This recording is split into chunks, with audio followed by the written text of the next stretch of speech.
Okay, here we are. ABK cash flow number two. Now, this topic came up recently, and I thought I'd just quickly talk about it.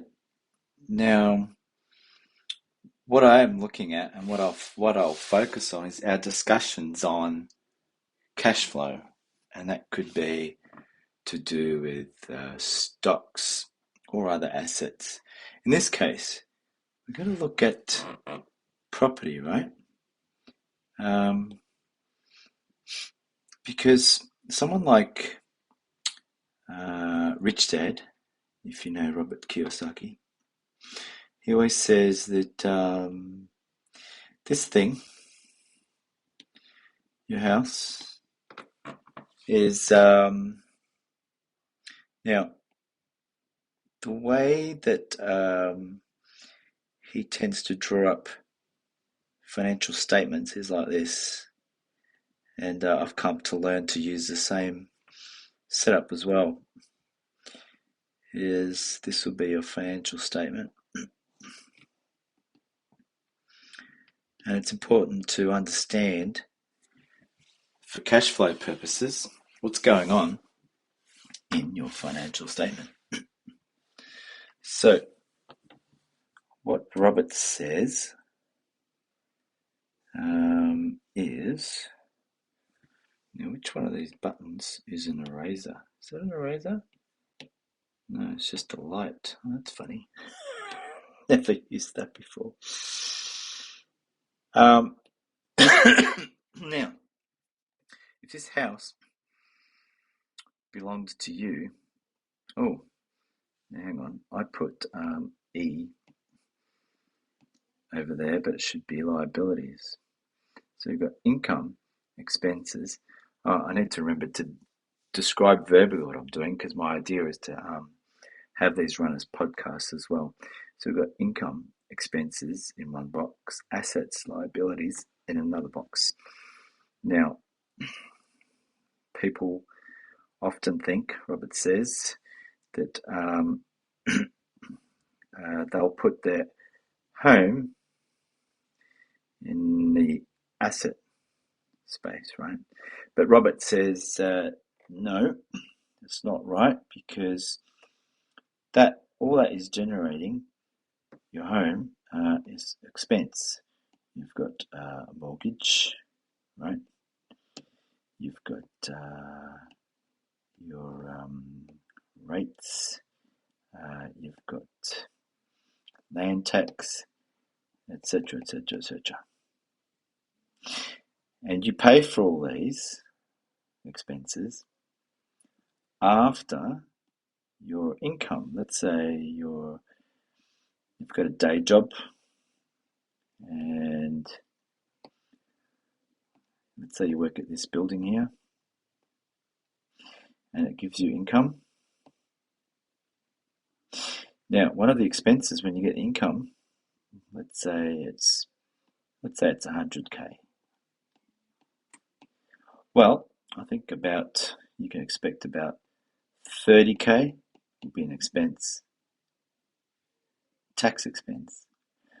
So, you pay your house, you've got to pay for all these, your mortgage and everything after tax, before tax, sorry. Well, no, hang on, after tax, that's right. So you've already paid tax on it, on this money.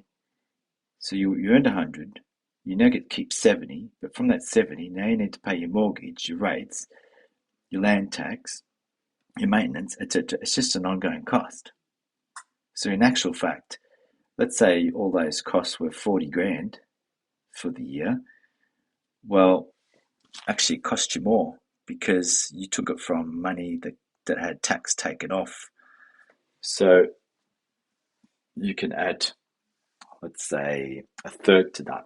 So it actually cost you 50 in effect because you've paid about 10 or 15 grand in tax as well, you see. So the way that Robert talks about a house, it's best owned not as your home, but as a means to get debt, because debt is money. Now, this is a trick that you need to understand, and it's sometimes hard to get your head around. So here we've got the financial statement quadrant again: income, expense, assets, and liabilities. So he says, run the house not as your own, but as a liability. What that means is that, let's talk about that 100K that you're getting. If you run this house as an investment and you've got, what did we say the expenses might be? 40 grand for the house. If you run it as investment, guess what? This is your gross income, 100K. You now get to take the cost of running this house, 40K. You now get to take that off what you're earning. So now your gross isn't 100K, it's 60K, because we're going to subtract the cost of this building. Now, there are other things involved here, because remember, you were paying the mortgage, but now you're going to receive rent. But there's also other aspects, like before, as your own home, you can't claim depreciation, but now that it's an investment property, you can. So just take it from me. It kind of balances out, and yeah, it would be about 40K an expense that you can claim, that then reduces. So now your tax is only on 60 grand and not 100 grand. So instead of paying, what did we say before, 30 grand tax, if that was a scenario, well, in this case, you might only be paying 15 grand tax. You've halved your tax. How would you halve your tax further? Well, you could just make sure that the value of your property here, let's say that this was a 500K property that gave you that tax deduction.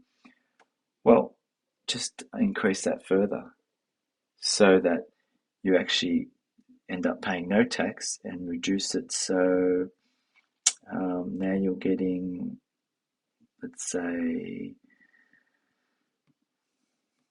45K without paying tax on it. Now, I'm not a tax agent or advisor or anything, so I'm just playing with ideas here. Don't believe a word I say. But this is what Robert talks about. And if someone's earning, especially people in the high income brackets, they have all this income and they get tempted to do something with it, and they just go buy bigger houses and bigger mortgages. But actually, if you're earning that much, sometimes it'd be better. I'm sure it would. Now, buildings are being built all over the place, big developments.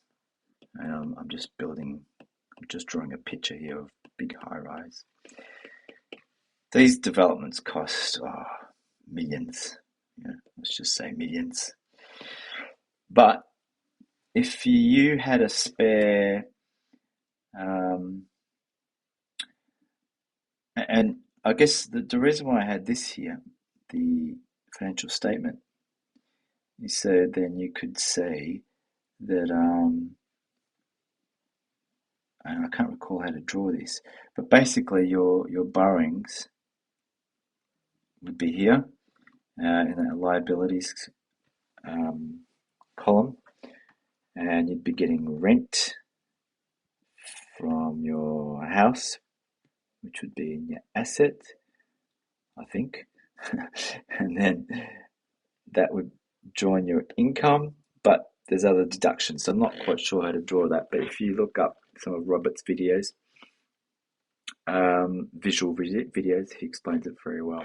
So now let's say you actually got quite a bit of money between you, both professionals, both earning lots of money, um, and you're paying a huge amount of tax. That's probably, and this is something Robert often talks about, it's probably the main thing to focus on and get rid of is that tax bill. That's probably the quickest way to gain more money and control over your money. So if you were paying, let's say, 100 grand in tax or 200 grand in tax, well, you could go into something like this, like a big development syndicate. So these big developments break down into syndicates, and what that means is that all of this gets broken down into shares of ownership. So, and this one share here might be, let's say let's say it could be 2 million. And what that means, you then have a $2 million share in the building, and you get to claim back all those things that are advantageous, like depreciation on the value, the cost of ownership, etc., cost of the mortgage, etc. So for 2 million to do an 80% loan, you would need, let's say 10% is 200, 20% is 400k. So 400k would get you into a $2 million investment. And quite often these big developments, if they're run right, they look to return your money within a certain amount of years. So I'm not sure how many, it depends on the development, maybe 5, 10 years. Really good developments return it sooner. But you could put $2 million in, and within the time they indicate, 5 or 10 years, you could have those $2 million back and still have your share in the building and still receive cash flow from the rents on that building, you see. So, and then what that means also, instead of paying a mortgage on a big fancy house that is never deductible, you can then just rent your favorite house. You can get a better house rented. You can also negotiate other things when you're renting the house, like having the gardens made as part of renting there, or get a deduction for having to pay someone to do the gardens. Basically, you can negotiate your living standard in a much better place and not worry about the building. And you can just stick to living and enjoying your job and not get caught up in those things that happen when you own a place. So yeah, there's some food for thought. But basically, I guess the reason for this discussion is I think most people get stuck in this, let's own. Well, we're earning more, let's go and buy something bigger and better. But what I've found from my experience, it just ends up trapping you more and more into the rat race. You just keep going round and round and round and round and round. You're just trying to meet your ends all the time.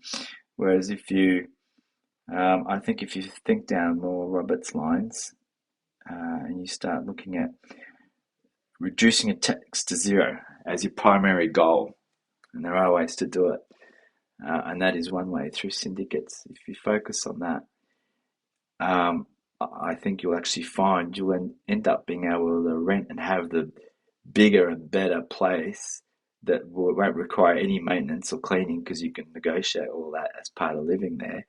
You'll have the bigger, better place to live and better lifestyle and a quicker and better growth on your money and your returns. Because you go, if this goes well, within 5 years, you could be doing another one, another one, and you could be in these syndicates permanently after. So you go in this for 5 years, they guarantee you cash back after 5 years. You take the cash, you go into another one, but you're still getting the returns on that. So even though you get your money out, they've paid you. but you still got the share in it, you see. It's just that they've managed to grow the asset fast and high enough to give you back your money, your return, and you go and do it again and do it again. And that's why Rich Dad says debt is money. The more you can do this, the more you can quickly grow returns on assets, on big assets like this, you see. And that's why he says your home's a liability, because once you get that house, you're just going to be, you're paying tax and you're going to be focused on just paying its bills constantly and never getting a break that like this would give you a break going into a syndicate that reduces your tax to zero, you see. Some food for thought. Anyway, leave a comment if you like, and or any points, any cash flow ideas you'd like to talk about, or like me to perhaps try and clarify and put my own perspective on it. I'd be glad to. Thanks for watching. Cheers.